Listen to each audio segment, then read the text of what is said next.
नमस्कार. आज मी आले आहे लालभाई दलपतभाई संग्रहालय, अहमदाबाद, गुजरात येथे.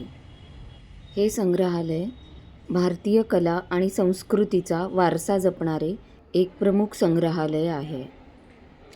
येथे 6व्या शतकापासूनच्या दुर्मिळ मूर्ती, शिल्पे, लघुचित्रे, हस्तलिखिते आणि कापडी कलाकृती आहेत.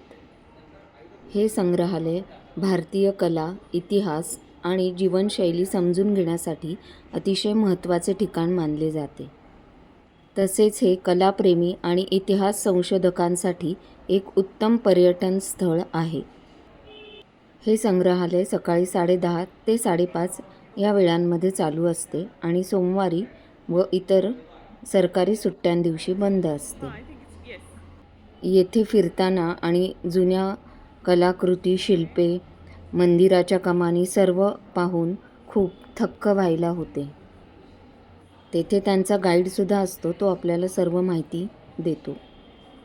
तेथील बऱ्याच रिक्षा चालकांना या संग्रहालयाची माहितीच नव्हती आणि ज्यांना त्याची माहिती होती ते म्हणाले की दुसऱ्या देशातील लोक खूप हे संग्रहालय बघायला येतात. खरं तर आपल्या समृद्ध अशा भारत देशाचा इतिहास, कला आणि जीवनशैली जवळून दाखवणारे हे संग्रहालय नक्कीच पाहण्यासारखे आहे. तसेच येथे दुर्मिळ अशा नाण्यांचा संग्रह आणि युनेस्को मान्यताप्राप्त हस्तलिखितेही आहेत. अहमदाबादमधील नवरंगपुरा भागात असलेले हे संग्रहालय नक्कीच एकदा तरी भेट देण्यासारखे आहे आणि इथे आलात तर तुम्ही सर्वांनी नक्की याला भेट द्या.